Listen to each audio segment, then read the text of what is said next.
What's going on, Summoners? My name is Crumbs and I'm excited to be your host for this video. In it, we'll cover all of the upcoming changes for patch 12.8. Next patch features a multitude of champion balance, nerfs, buffs, and adjustments, so make sure to watch all the way through. Hit the subscribe button so you don't miss any future content like this, and let's get started. Prior to venturing into any balance changes, let's run through the new skins that are coming up first. We have a ton of awesome new skins coming up, so don't sleep on them. If you're interested in checking them out, go ahead and hop into the PvE server to give them a quick test run. Soon, you can expect to see Gangplank the Betrayer, Sea Dog Yasuo, Solar Eclipse Kale, Sejuani and Sivir, plus Lunar Eclipse Aatrox and Senna. Sivir's skin set is set to be a legendary skin, so it'll even feature a new voiceover. These skins look sick and I can't wait. That's it for this section. But before moving forward, I want to shout out our great coaching staff at ProGuides.com. They've helped countless players rank up, and if you're serious about improving, they'd love to help you too. That said, let's start running through the balance changes. I'll make a quick note that Aatrox, Seraphine, and Pyke's changes were scrapped, but we might see them in a future patch. We'll begin with the top lane first. No nerfs in sight, so let's get started with an upcoming buff for Mordekaiser. His passive movement speed is set to receive a huge buff next patch. Rather than providing a flat 3% bonus, it'll scale up to 6 and 9% at level 6 and 11. This makes him much more terrifying to fight against. More movement speed makes him an even harder target to get away from. These power spikes also come when he'll add extra points to his ultimate, so good luck escaping from him when he's got his sights set on you.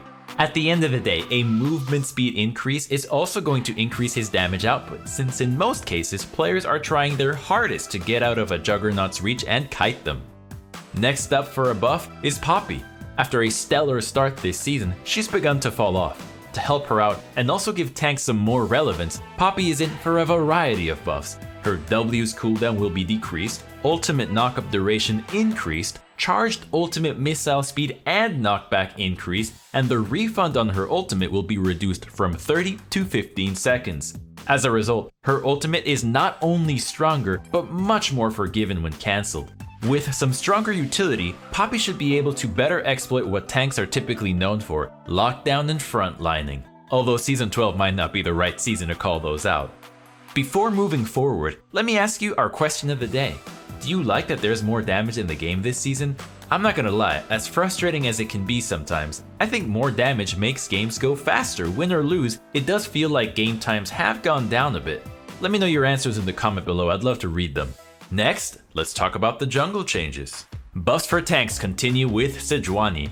In her case, she's receiving a massive buff to her passive. It'll begin with champion level down to half of its current cooldown. Access to her frost armor more frequently is going to significantly increase her durability. I expect her to see much more play next patch, as this is a humongous buff to her mid and late game. Fiddlesticks is also receiving a buff. His W's healing against champions is being increased significantly. At max rank, it'll be given a 20% increase. This is a massive buff for champion combat and team fighting. While his jungle clear speed or sustain aren't going up, he's at least going to be less fragile in the mid to late game. This buff will also mandate players build healing reduction against him if they aren't already. That wraps up the jungle changes, so let's move on to the mid lane next, where we have a ton of adjustments coming up. Again, we only have buffs, so we'll kick off the mid lane with changes for Vladimir.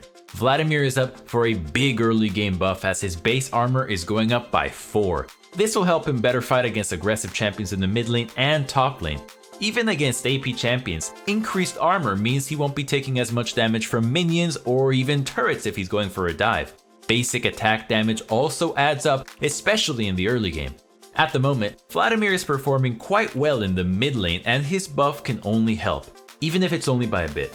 However, more armor is much more significant in the top lane, where the majority of his lane opponents will be dealing physical damage. Since Vladimir heals up quickly with his Q, the value of the armor buff goes up significantly, as it's essentially 4% effective health against AD champions. Sustain is OP, and don't you forget that. Next is a buff for Zoe. Her buffs aren't huge, but Zoe mains are gonna take what they can get. In her case, she's gonna have her Q and ultimate's mana cost reduced slightly. It's unlikely her win rates will increase noticeably, but our analysts will keep an eye on her moving forward. Kassadin is next for buffs, and his Q's shield is actually getting a pretty big buff. At max rank, it'll shield for 20 more and also feature a 10% higher AP ratio. As a result, he'll end up as a stronger counterpick to opponents who deal magic damage.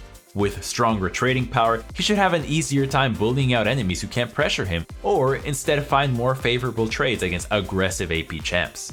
That said, we can still expect some increased damage in the mid lane as well. Vel'Koz is receiving buffs to his Q and W's initial hit AP ratios. He should perform better as both a mid laner and as a support following these buffs. However, since they target AP ratios, it's going to help out solo lane Vel'Koz more. Xerath is also receiving a buff, although quite minor. His stun's duration is going to be increased by a quarter second. That's an increase to both the minimum and maximum stun duration, so don't think too hard about it. The extra quarter second should help guarantee follow-up spells, probably even against enemies who have built some tenacity. The next champion receiving a buff is Sylas. His ultimate's cooldown is going to be reduced at all ranks. With a 20-second shorter cooldown early and 10 seconds shaved off at max rank, he's gonna end up as a team-fighting monster next patch. Finally, we'll talk about Swain. While he's technically most popular as a support, we'll include him in the mid lane since his upcoming changes are likely intended to give him some more solo lane viability. There's a lot of upcoming changes for Swain, as patch 12.8 is gonna be his mid-scope rework. His changes include both quality of life adjustments as well as various buffs to help him play better to his battle mage role. Starting with his passive, Swain won't be able to pull CC'd enemies with it anymore. Instead, the pull will be moved onto his E. The intent of this change is to make him more of a solo pick rather than one that plays off of his teammates' initiation. However, Swain's healing as well as max health gained from soul fragments will be increased. While the numbers are subject to change, Swain's Q will have its mana cost reduced and damage adjusted. Swain's W will also have its mana reduced. In addition, if he hits an enemy with it, they'll be revealed in a way similar to Twisted Fate's ultimate, showing nearby enemies as well. Like I mentioned earlier, his E will be recastable to pull in enemy champions who were hit by the initial route. During his ultimate, the cooldown will be reduced. The most significant change is to Swain's ultimate. There are going to be circumstances that allow him to ascend into his demon form indefinitely. Alongside huge cooldown decreases, his ultimate will also apply a fading slow on enemies, a huge buff. He'll have an easier time staying on top of his targets now. His ultimate will also introduce a third resource, Demon Power. Each second his ultimate is active will drain from it, but he'll be able to replenish it by staying in range of enemy champions. After 3 seconds, he'll be able to recast his ultimate for its iconic nuke. Unlike before, doing so will not end his ultimate. This provides much more freedom. When you need the burst damage, you don't need to second guess yourself. There's no trade-off anymore for releasing it early, so players can use it as they please moving forward. That covers the mid lane changes, so let's move on to the bottom lane where we can finally start seeing those nerfs.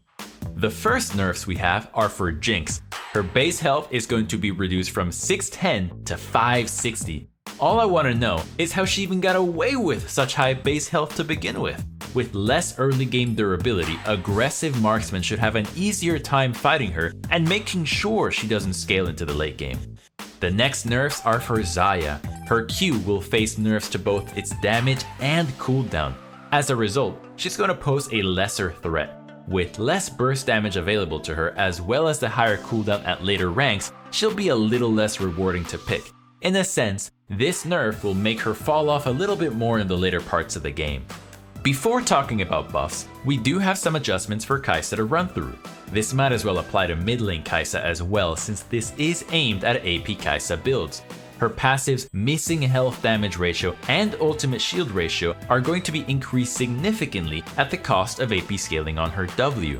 This will make her less of a one-shot artillery cannon. I think she'll end up weaker as her W was one of the things that made her so strong. However, she's clearly receiving some buffs to help keep these changes as power neutral as possible. That covered, let's wrap up with the bot lane buffs. First, Ezreal's ultimate cooldown will scale with level. It's planned to decrease from 120 to 90 seconds at max rank. This won't be a gigantic change, but should allow players to throw it out more frequently to clear waves or poke down enemies. Next is Tristana, who will have her AD per level increased. The extra damage is a game changer for any marksman, and there's a good chance it'll make her more relevant as a pick next patch. The final bot lane buff is for Jhin. I'm kind of shocked they're buffing him, but I'm not the one in charge. His W's root duration will be increased by a quarter second, E cooldown reduced, and the damage from both of these abilities will no longer be reduced against monsters. Out of all these changes, I think the increased duration of his WCC is the biggest buff. Already a popular pick, he'll continue to perform well moving into next patch. And finally, we'll conclude the video with supports. We have one support nerf coming up, and that's for Soraka. Unsurprisingly, they're hitting the most important part of Soraka's kit, her healing. Her W's base healing as well as AP ratio will be reduced next patch. It's a straightforward nerf that'll probably influence the entire role as a whole. The final change we have is for Bard. His passive base damage, scaling from Chines, and W max healing are all going to be increased. The slight increase in base damage as well as increased healing should help out his early game and laning. With increased laning, he'll also have a much higher impact in mid to late game teamfights. That concludes the upcoming changes for patch 12.8. I hope you all enjoyed the video. Let me know what you think about the upcoming changes. Did they miss anyone important? Let us know in the comments. Also, feel free to expand the description for a link to join our Discord. We'd love to have you join our community. Until next time, take care and best of luck in your games, everyone.